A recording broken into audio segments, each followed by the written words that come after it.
What's up everyone, Elmi here, and today I am fulfilling a request by my subscriber Angelo to check out this video called Top 5 Marvel Phase 4 Failures. And this comes from a channel that I've never heard of before. It's called Nerd Erotic. Phase 4 was something I felt, iffy towards. There's obviously there have been better MCU movies than most of what I've seen in Phase 4.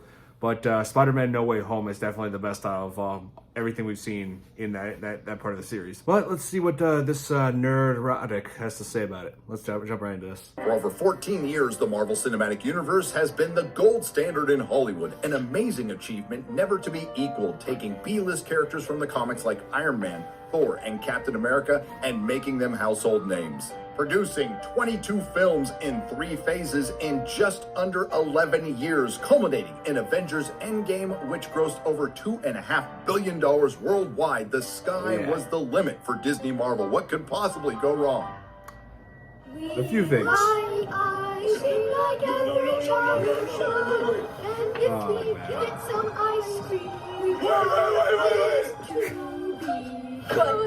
Enter Marvel Phase 4.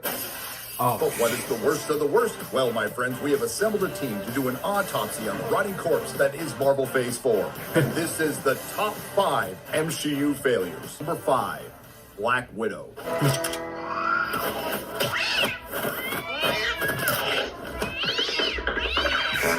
Time of the month. Black Widow is the first Marvel film in Phase 4 that features a dead character because Disney didn't learn anything from Solo. # Solo lost money. But at least it's inclusive. The first female Marvel OG to be character assassinated in her own film. Written by someone who doesn't know how to read a comic book. Jack Schaefer. I was not a comic reader, so I sort of came to them late. And on this project, I very much relied on my producer, Mary Livanos, to be the sort of comic whisperer to me. She would text me a cell to be like, it's like this kind of thing. And sometimes I'd be like, oh, I get it. Sometimes I'd be like, that's Greek to me.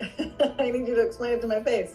Are you stupid or something? Black Widow could have been a fun, sexy, rated R spy thriller, giving us the backstory hinted at in the Avengers films, including that Red Ledger and what happened in Budapest. No, it's Budapest.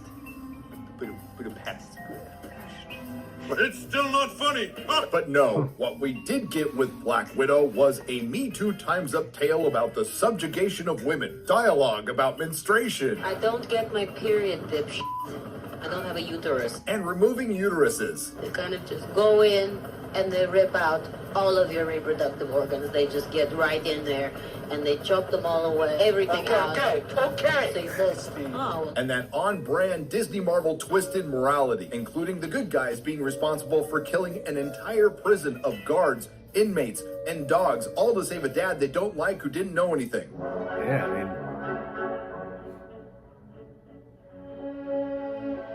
Yeah, this movie did have its flaws. I gave my life for a cause. I thought I was being brave. You don't have earpiece. What? Johnny, Something else that's on brand for Disney Marvel, the main character taking a backseat in her own film to introduce Pocket Black Widow. And then there's our villains. General Epstein. No, I'm sorry. General Weinstein. Oh, I'm sorry. General Dreykov. But the single worst part about this film is what probably puts it on the list. The reveal of the Taskmaster, who was played by a man and a woman, and somehow we weren't supposed to notice. Big balls. With the single worst villain reveal until MODOK. I know, right? Yet the true villain was Milena, or Milena Maxwell, and I'm using that name for obvious reasons. By the end of this movie, the Black Widows didn't really accomplish anything. It was all about Milena Maxwell flipping at the last minute. The woman who not only created the tech to help subjugate the thousands of Black Widows, assisted in that subjugation that led to thousands of deaths, regimes being overthrown, and thousands of children being trafficked. Both Task Mistress Master and Milena Maxwell get forgiven by the end. What did we learn from Black Widow? It's okay to subjugate women as long as you're not a man. Then of course there's that god-awful third act where it took longer for the sky base to crash than the actual film. Black Widow was released day and date on Disney Plus and in the theaters, resulting in a horrible box office and a worse second week, leading to its star Scarlett Johansson suing Disney. Black Widow was a catastrophe for Disney Marvel, and instead of being an anomaly, it ended up being a precursor for things to come. Number 4, Loki. He's no machine.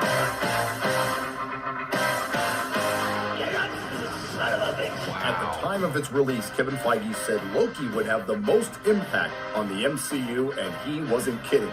We were actually impressed with how much damage they were able to do to the MCU in one series. The first thing to keep in mind is our titular character is supposed to be a variant of the Loki from the first Avengers film. Stand back, you mewling quimp. I can change him. And they don't waste any time emasculating Loki, which would start a trend that would run through the entirety of Marvel Stage 4. We meet new characters like Body Positivity Time Cop. Lady Sif returns. The token subservient male Mobius. I see a scared little boy shivering in the cold. And it wouldn't be Disney Plus without a girl boss, Ravonna Renslayer. I'm a bad bitch. You can't kill me. It also features our guest star Loki, whose most revealing character moment was he's bisexual. A bit of both. I suspect the same as you. We all love a bad boy, don't we? Surprise, surprise, what you thought would be a fun time-traveling romp with Owen Wilson as Morbius and Tom Hiddleston as Loki ends up being about our main character, the titular character, female Loki. This isn't about you. Who apparently is amazing. I get to just be this absolute badass and fight all of these guys. You're amazing. So amazing, she taught herself magic from the age of 6. And of course, she's the best Loki. How do we know that? Well, the show tells us. Have any of you met a woman variant of us? Sounds terrifying. That's kind of what's great about her. She's different. Simp. That's right. You're a simp. Loki continues that signature Disney Marvel twisted morality from WandaVision and Black Widow. Despite being responsible for the deaths of thousands of variants who are still people, she's just misunderstood. All of this culminating into a Marvel Cinematic Universe without free will. It was all written and predetermined by a Kang who isn't a Kang who gets killed in the final episode. A show that not only makes the Infinity Stones so useless they're paperweights, it does the very same thing to the MCU. A Disney Marvel product called Loki that isn't about Loki, starring a female Loki where the best Loki is Richard Grant. Quintessential bait and switch MCU. There would have been a time where Loki topped our list, but things would get so much worse. Number 3, She-Hulk. I'd actually like to take this time to thank my parents. I wouldn't be here today. This one I wasn't too crazy You about. know it, lad. I'm coming to kill you in Los Angeles at your house. A show that could have been the direct response to the MCU moniker ended up being the very definition of it. A sad attempt at a fourth wall breaking comedy that just ended up breaking one of Marvel's best female characters and Marvel. Instead of adapting the fun, sexy, and witty She-Hulk comic and writing a compelling law drama with levity, She-Hulk was made to own the haters, or what everyone outside of the access media in Hollywood call the paying customer. I think even the trolls realize that by being nasty and negative, they're playing right into our hands, thereby proving that we are intelligent, which is the thing they don't want to admit that we ladies are. And it's kind of fun, you know? I've got an idea. And yes, this show includes yet another writer from Rick and Morty. Was it always the plan to have toxic fandom as the season's villain? We started writing the show 3 years ago. Like, that's how long ago this all was. 3 years ago, I could tell you what you were going to say because you're just that predictable and boring. Written by vapid narcissist single middle-aged wine aunts for vapid narcissist single middle-aged wine aunts who work in HR, perfecting the art of on-brand Disney Marvel character assassination, absolutely vandalizing and then destroying the Hulk, Wong, the Abomination, She-Hulk, and the worst crime against imagination, Daredevil. There's some guy outside dressed in a devil costume, and he's doing the walk of shame because. Yeah, they did hit what they did with the characters in this. Oh, Fan fiction. It wouldn't be the MCU without the hero's journey, a female protagonist that starts out great and ends up great, and the entire journey is the rest of the cast figuring that out once they realize she was held down by the patriarchy. Of course, they had to change the origin because we can't have a female protagonist receiving power from a man or being mentored by a man. Gotta give showrunner Jessica Gao some credit, though, for attempting the impossible and swinging for the fences, trying to make a feminist comedy when we know they don't exist. Once again, a show specifically made to attack its paying customers, and when it was all said and done, it ended up being a fart in the wind. It dropped off the Nielsen charts, had horrific IMDb scores, Metacritic scores, and Rotten Tomatoes scores. And it was clear that the MCU had jumped the shark. But how could She-Hulk only be number 3? What could possibly be worse? Yeah, this really brings us to number 2, The Eternals. Hey, boys! Look what I got here! The first Latina, the first South Korean.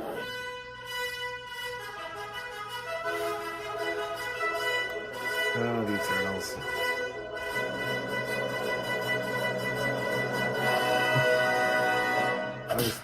I was kind of disappointed with this one too. Diverse representation. Such diversity, such inclusion. A lot of representation. Diversity and the inclusive. Representative. Representation, diversity, inclusion. Diverse. Diversity. Diverse. Diverse. Representation. Yeah, diverse. Diverse and inclusive. A movie featuring characters no one knows, based on a comic book no one under 40 remembers, directed by an Academy Award winner whose film no one watched, and written by two 12-year-olds no one's heard of. A film we were told would save lives, and it did. Fewer people risked getting into their cars to go see it. The Eternals was fast-tracked by Kevin Feige, not for the characters, not for the source material created by Jack Kirby, but to maximize identity politics. Filled with cinematic firsts, the first Disney Marvel film with a woman of color director, the first Disney Marvel film with a diverse cast since the last Disney Marvel film with a diverse cast, the first Disney Marvel film with a sex scene, the first Disney Marvel film with a gay kiss, the first Disney Marvel film with two leads who never changed their facial expression, the first Disney Marvel film to leave a giant marble celestial in the middle of the ocean and never speak of it again, the first Disney Marvel film to go rotten on Rotten Tomatoes, and the first Disney Marvel film to be a diverse flop. It also continues the Disney Marvel trends of attacking the fans, accusations of review bombing, massive second-week drops, and horrific CGI. The Eternals took CGI the was not that arguably great. most recognizable hero of the Eternals, Icarus, and turned him into a bad Superman trope because he's a white male, essentially making this movie a Disney XD Watchmen written by a sixth grader. Let's face it, the Eternals is hot garbage, a bloated and incoherent mess filled with butt-puckering cringe, only interrupted by eye-watering boredom. That leaves you with a lot of questions. I'll just ask two. How did hairstyles not change for 7,000 years? And how did body positivity Dr. Manhattan help Oppenheimer with the atom bomb, but couldn't fit in a trip to the gym or stop Thanos? This is also the first flick from Disney Marvel to import sitting at tables and talking about feelings from Disney+. Chloe Zhao was asked whether she'd be interested in directing an MCU Eternals sequel, to which Zhao simply responded, no comment. The Eternals was a sure sign that Marvel was running on methane fumes and the MCU was the match. I think Chloe created a new genre. So, new genre of superhero movies. Where I come from, it's called garbage. Before we get to the number one MCU failure, we have some very worthy, dishonorable mentions that are quite frankly almost the rest of Marvel Stage 4. Shang-Chi. Shang-Chi. Shang-Chi. This one wasn't that bad. Sean. You change your name from Shang to Sean? It's like, hi, my name's Gina. I'm going to go into hiding. My new name's Gina. If we're going to win, it won't be with me stuck behind a desk.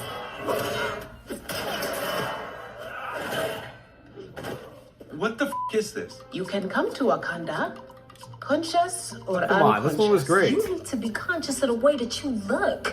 Walking around here with that ash on your head. I like Wakanda Forever. What the is this?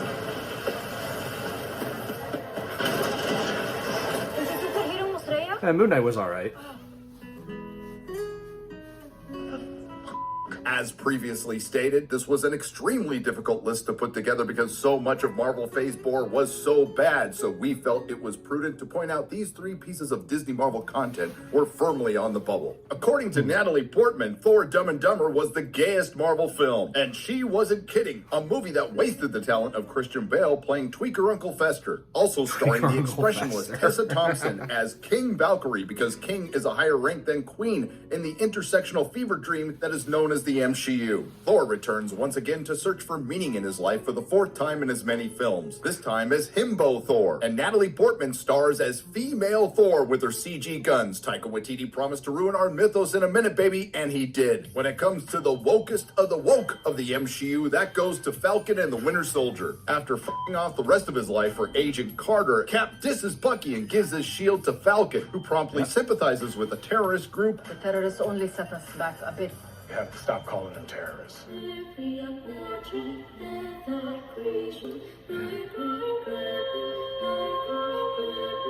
What else would we call them? Lets someone else kill Freckle Jesus and tells a senator to do better. Hawkeye doesn't waste any time telling us it's one of the worst examples of a bait and switch in herstory. It tells us in the credits a show called Hawkeye about Kate Bishop. Marketed as a diehard with Hawkeye, our titular character, no, not Kate Bishop, the real Hawkeye, gets beaten by Echo, saved by Kate Bishop, and then gets his ass kicked by Pocket Black Widow. But this show's worst crime against creativity is introducing into the MCU, vandalizing, and completely destroying Vincent D'Onofrio's Kingpin in record time.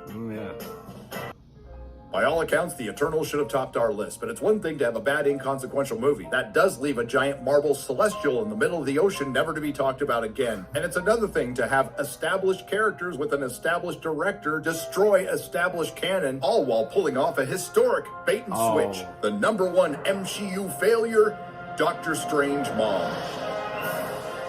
Multiverse of Madness. Yeah, it was just okay for me. You know? First Doctor Strange was better.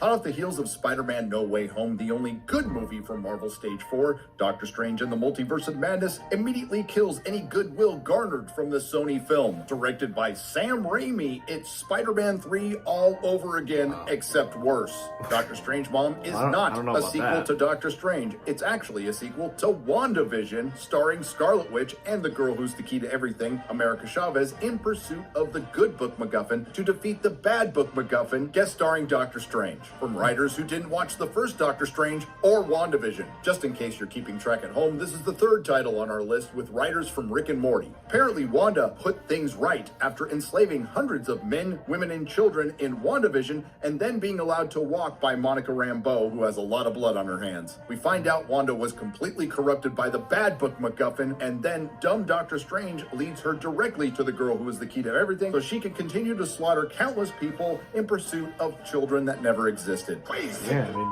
Then there's America Chavez, who also has the power to open star-shaped holes in reality. The girl who is the key to everything, who is the accidentally abandoned natural daughter of 2 lesbians from the realm of Utopia, who gets sucked through a portal after America is stung by an interdimensional space bee. Wait. This is learned through a scene that's a trip to the memory store. Our cast is rounded out by Christine Palmer, who only exists to not get back together with Doctor Strange, but teach him how to love. Wong, who is the Sorcerer Supreme, and our special guest star, Doctor Strange, who went from being the best of us to a bumbling idiot former Sorcerer Supreme who is afraid to love. The MCU has been officially designated Earth 199999, but now, according to Doctor Strange Mom, it has appropriated the designation Earth 616 from the Marvel Comics, and committing quite possibly the worst cinematic mistake since not putting Han, Luke, and Leia in a scene together, it sets out to kill ones who will be introduced in the future, immediately killing Black Bolt, Professor X, fake but hot female Cap, the original first female Captain Marvel, and Marvel Comics' smartest man, Reed Richards, Mr. Fantastic. Seeing Wanda become the Scarlet Witch was a really important reminder for me that I had my identity change from the little quiet girl that I was to this bitch is crazy. crazy. But let's recap. Doctor Strange 2 appropriates the 616 from Marvel Comics for the MCU. It was Kevin Feige's idea to use Doctor Strange 2 to introduce 3 Marvel OGs and then kill them immediately. All while the entire multiverse is at stake for the 3rd time. Starring a girl who is the key to everything, looking for her moms who she could have gone back for at any time, and running from a woman who is willing to kill her, everyone else, and the MCU for children that don't exist, who ultimately ends up defeating herself by the end. Also starring Doctor Strange, who ends up diminished and emasculated in his own film with the acronym of MOM. There you have it, ladies and gentlemen, the top 5 MCU failures. Yeah, the only thing that I did feel iffy about as far as Multiverse of Madness was that they introduced, like Marvel characters, like they said, Black Bolt, Professor X, and Mr. Fantastic, and characters like that, and just kill them off as soon as Wanda shows up. I don't know how they expect that to have a positive impact on the MCU as a whole, but yeah, that's just like my one big thing I did not like about Multiverse of Madness. But other than that, I thought it was just a decent film, not the best in the MCU, obviously. And thinking about some of these, some of these, lowest points of the MCU that we've had in Phase 4, just makes me hoping that Phase 5 that they make up for this, because they really got to get the A game back on, because like if it keeps going like this, then like the MCU is just gonna go down further and further downhill. But there were several that I did like from Phase 4, such as obviously Spider-Man No Way Home, Wakanda Forever. Those are like the 2 main ones that I enjoyed. So hope you guys enjoyed my reaction to top 5 Marvel's Phase 4 worst films. Hit that like button if you did. Subscribe to my channel for more videos. And if you have any suggestions for what I should check out in the future, just let me know in the comments below. And I'll see you in the next video. Bye.